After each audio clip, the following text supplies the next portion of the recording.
আজি আমি পঢ়িম চেপ্টাৰ 6 অফ BNSS আৰু এই চেপ্টাৰত আমাক দিয়া হৈছে প্ৰসেস টু কম্পেল এপিয়াৰেন্স ইয়াত চাৰিটাকৈ আমাক ভাগ দি দিয়া আছে ফাৰ্স্ট সামন সেকশন 63 ৰ পৰা 71 লৈকে number B warrant of arrest section 72 ৰ পৰা 83 লৈকে number C proclamation and attachment section 84 ৰ পৰা 89 লৈকে and other rules regarding প্ৰসেসেস section 90 ৰ পৰা 93 লৈকে এই যেখিনি আপোনালোকে দেখিলে সামানৰ পৰা আদাৰ ৰুলছ লৈকে এইখিনি বস্তু সেকশনত কৈ ইম্পৰ্টেন্ট হয় ইয়াৰ প্ৰসেস আৰু প্ৰসিডিউৰ এবাৰ যদি আপুনি প্ৰসেস আৰু প্ৰসিডিউৰ বুজি ললে প্ৰিলিমছ মেইনছ আৰামছে ওলাই যাব ৰেডাৰ দেন সেকশন প্ৰসেসটো কিনো জনাটো বহুত ইম্পৰ্টেন্ট হয় সো আমি এটা এটাকৈ খুব ভালকে যাম আৰু আজিৰ ভিডিওটোত আমি প্ৰথমতে চাম সামন সেকশন 63 ত আমাক দিছে যে সামন দুই প্ৰকাৰে আমি দিব পাৰো এখন হৈছে ট্ৰেডিশনাল পেপাৰ সামন আৰু এটা হৈছে ইলেক্ট্ৰনিক সামন যেটো নতুনকৈ BNSS ত এড কৰা হ'ল আগৰ CRPC ত নাছিলে এটা ট্ৰেডিশনাল পেপাৰ সামন এটো আমি কেনেকৈ দিও this must be in writing লিখিতভাৱে আমাৰ থাকিব লাগিব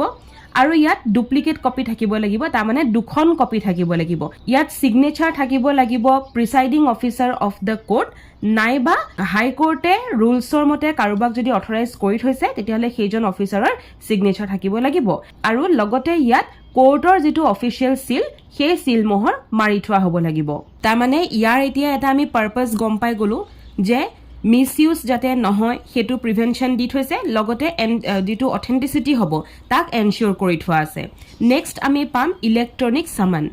এই সামন বিট ইলেক্ট্ৰনিক ফৰ্মত থাকিব লাগিব for example email secured code portal বা এনক্ৰিপ্টেড মেসেজিং সিস্টেম এনেকুৱা ধৰণৰ ইলেক্ট্ৰনিক ফৰ্মত থাকিব লাগিব আৰু ইয়াত কোৰ্টৰ যেটো সিল তাৰ এখন ফটো থাকিব লাগিব নাইবা ডিজিটেল সিগনেচাৰ থাকিব লাগিব ইয়াৰ পাৰপাসটো কি যাতে ফাস্টাৰ কমিউনিকেশন হওক যাতে ডিলে নহওক হয়নে বা ই কোড ৰিফৰ্মৰ কাৰণে যাতে মেচ হয় হেতুৱে হৈছে ইয়াৰ পাৰপাস নেক্সট সেকশন 64 এ আমাক কয় যে how a summon can be delivered to a person how বুলি কোৱা লগে লগে আমি ক্লজ 1 ত প্ৰথমতে পাম যে কোনে সামনখন দিবলৈ যাব সো সামনখন সাৰ্ভ কোনে কৰে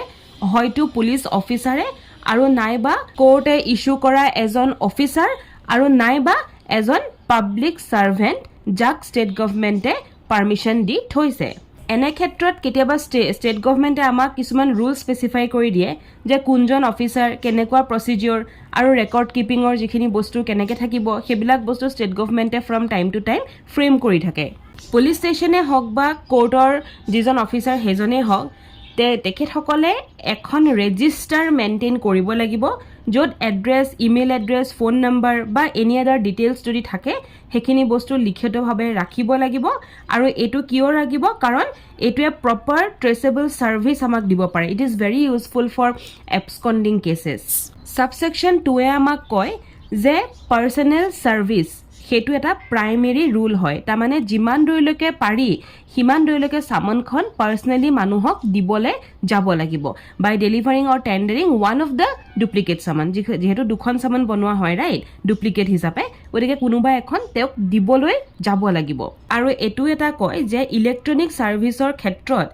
যিখন সামনত কোৰ্টৰ সিল আছে ইমেজ হিচাপে সেইখন সামান ইলেক্ট্ৰনিক সামান হিচাপে দিব পৰা যায় ধৰক ইমেইল SMS WhatsApp বা কোৰ্টৰ যিখন সিকিউৰড পোৰ্টেল হয় তাৰ থ্ৰুদিও দিব পৰা যাব তা মানে BNSS recognizes digital mode as a valid service মই প্ৰথমতে কৈছিলো নহয় যে সামান ডুপ্লিকেট কপিত থাকিব লাগিব দুখন হয়নে সেম দুখন থাকিব লাগিব কিয় কৈছিলো কাৰণ এতিয়া ইয়াত কাম আহিব ক্লজ 3 আমাক কয় যে প্ৰুফ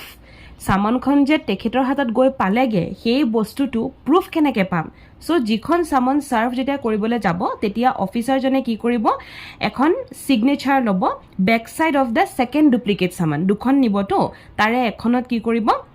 বেক সাইডে এটা সিগনেচাৰ ল'ব সেই মানুহজনক যাক দিবলৈ গৈছে আৰু that signature copy becomes the proof that the person has received the summon এতিয়া প্ৰশ্নটো হ'ল যে যদি সেই মানুহজনে সাইন নকৰো বুলি কয় সামনখনত তেতিয়া কি হ'ব তেতিয়া অফিচাৰ জনে যিজনে দিবলৈ যাব that officer record the refusal of his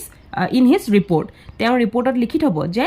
অমুকে ছিগনেচাৰ নকৰোঁ বুলি কৈছে এণ্ড এইটো যে লিখিলে সেইটো এডমিছেবল হয়নে নহয় সেইটো লৰ মতে এডমিছেবল হয় এইখিনি যিখিনি আমি পালোঁ এইখিনি হৈছে ছাৰ্ভিচ অফ চামন টু ইণ্ডিভিজুৱেল মানুহৰ ক্ষেত্ৰত যিকোনো এজন নৰ্মেল পাৰ্চনৰ ক্ষেত্ৰত এতিয়া নেক্সট আমি 65ত পাম service of summon on corporate bodies firm and society এইটো কিয় ভাগ কৰা হ'ল কাৰণ ইণ্ডিভিজুৱেলৰ ক্ষেত্ৰত ডাইৰেক্টলি সেই ইণ্ডিভিজুৱেলক দিব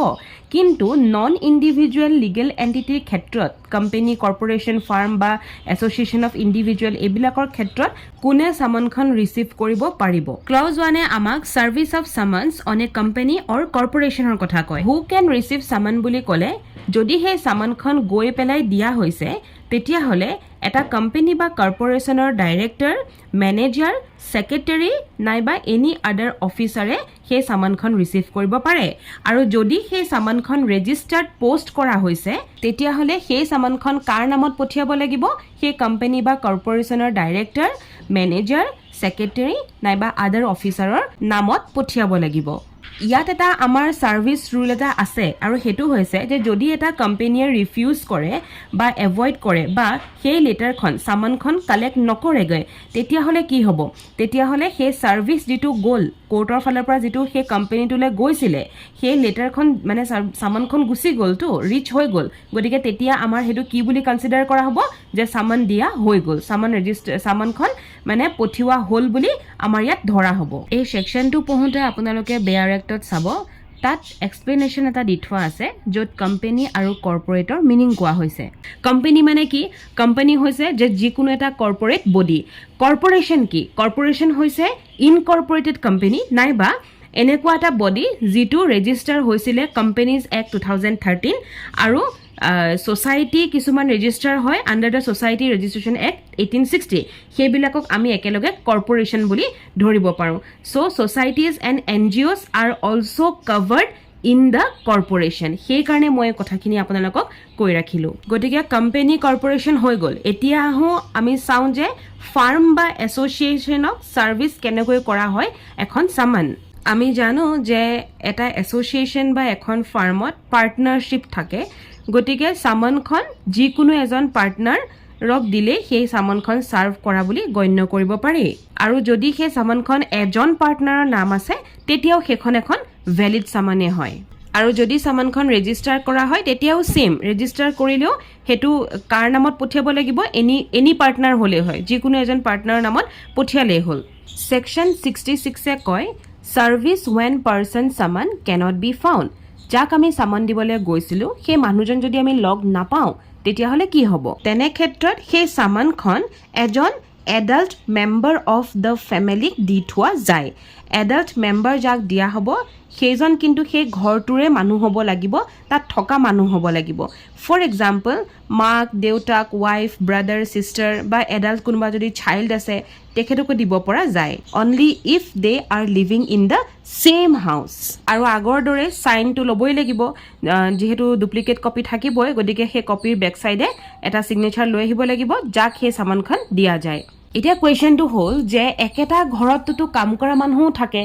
কাম কৰা মানুহ হ'লে হ'বনে নহয় চ' নহ'ব আ servant is not a family member under this section যিহেতু এই ছেকশ্যনটোত আমাক দুটা কথা কৈছে ফেমিলি মেম্বাৰ আৰু একেটা ঘৰ গতিকে maid cook driver security guard এইবিলাক বস্তু আমাৰ একেটা ফেমিলিত নপৰে সেইটো কাৰণে তেওঁলোক যদিও একেখন ঘৰত থাকে কিন্তু ফেমিলিত নপৰে কাৰণে তেওঁলোকক দিলে সেইটো ইনভেলিড চামন হ'ব ছেকশ্যন 67 আমাক কয় যে যদি ছেকশ্যন 64 65 66 এই তিনিটা যদি ফুলফিল নহয়গে ডেট মিনছ পাৰ্চনেল ছাৰ্ভিচ দিয়া নহ'ল বা কোম্পানী বা ফাৰ্মত যাওঁতে কোনো নাছিলে বা এডাল্ট ফেমিলি মেম্বাৰ কোনোৱে নাছিলে সেইখন ঘৰত তেতিয়াহ'লে কি কৰিব পৰা যায় তেনে ক্ষেত্ৰত যিজন অফিচাৰে দিবলৈ যাব তেখেতে চামনখনৰ এটা কপি দুটা কপি নাথাকে জানো এটা কপি ক'ত থ'ব কনস্পিচিয়াছ পাৰ্ট অফ দ্য হাউচত তেওঁ থৈ যাব এতিয়া কনস্পিচিয়াছ পাৰ্ট মানে কি মানে that part of the house which is clearly visible আপোনালোকে বেয়াৰ এক্টত কনস্পিচিয়াছ পাৰ্ট বুলি পাব মইহে বুজাই দিছোঁ যে the part which is clearly visible spot যেনে ধৰক মেইন ডুৱৰ বা গেট বা ফ্ৰণ্ট ৱালখন তেনেকুৱা ধৰণৰ জেগাত সেই চামনখন কি কৰিব এফিক্স কৰি যাব তাৰমানে চিপকাই যাব লগাই থৈ যাব তাৰ পিছত কোৰ্টে হেখন সামান ডিউলি সাৰ্ভ বুলি ডিক্লেয়াৰ কৰি দিব যদি হে অফিচাৰজনে হেখিনি বস্তু ফলো কৰি আহিছে কিন্তু ইয়াত এটা কথা আছে যে কোৰ্টে ঘপককে এই বস্তুটো কেতিয়াও নকৰে যে আপুনি গৈ পেলাই এফিক্স কৰি থৈ আহকগে কোৰ্টে সেকেন্ড এটা এটেম্প ৰাখে যেনেকে ধৰক এটা এটেম্প ৰাখিব বা ডিফাৰেন্ট মোড ট্ৰাই কৰিব যে ঠিক আছে এনেকে নহল আমি ইলেক্ট্ৰনিক্যালি ট্ৰাই কৰো কোৰ্টে আকৌ এবাৰ এটা সাৰ্ভিসৰ কাৰণে এটা ডাইৰেকশন দিব সেকশন 68 এ আমাক কয় যে যি সকল মানুহ এক্টিভ সাৰ্ভিস দি আছে গভৰ্নমেন্ট এমপ্লয়ি হিচাপে ইয়াত ৰিটায়াৰ্ড মানুহৰ কথা কোৱা নাই যি সকল গভৰ্নমেন্ট সাৰ্ভিস বা গভৰ্নমেন্ট এমপ্লয়ি হৈ আছে বৰ্তমান আৰু এক্টিভ সাৰ্ভিসত আছে সেই সকলক সামনখন কলৈ দিয়া হ'ব হেড অফ দা অফিচলৈ দিয়া হ'ব যেনে ধৰক সুপাৰিনটেন্ডেন্ট ডাইৰেক্টৰ এসপি ডিএম প্ৰিন্সিপাল এটসেট্ৰা এনেকুৱা ধৰণৰ হেডৰ নামলৈ সেই সামনখন পঠিওৱা হ'ব আৰু আগৰ প্ৰসেছৰ দৰে একেই সেই হেডজনেও সিগনেচাৰ কৰিব লাগিব ডুপ্লিকেট সামনখনৰ বেক সাইডে আৰু সেইখনে এখন এভিডেন্টাৰী ভ্যালু হিচাপে কোৰ্টলৈ আহিব সেকশন 69 এ কয় সাৰ্ভিস অফ সামান আউটসাইড লোকাল জুৰিসডিকশন এতিয়া এটো এটা এক্সাম্পল হিচাপে মই আপোনালোকক বুজাই দিও সাপোজ এখন কোৰ্ট ধৰক গুৱাহাটী হাই কোৰ্ট বা গুৱাহাটী কোৰ্টে বা অসমৰ পৰা এখন সামান ইস্যু হৈছে মিস্টাৰ ৰাজেশৰ নামত আৰু এই mister Rajesh as a witness ধৰক সামনখন দি তেওঁক মাতিব বিচাৰিছে কিন্তু মিস্টাৰ ৰাজেশ থাকে ক'ত তেওঁ ধৰক বিহাৰত থাকে পাটনাত থাকে এতিয়া since Patna is outside the territorial jurisdiction of Guwahati high court right সেই কাৰণে কোৰ্টখনে পুলিচ আহম পুলিচক সামন দিবলৈ বিহাৰলৈ পঠিয়াব নোৱাৰে গতিকে তেনে ক্ষেত্ৰত কি হ'ব গুৱাহাটীৰ যিখন কোৰ্ট হ'ব সেই কোৰ্টখনে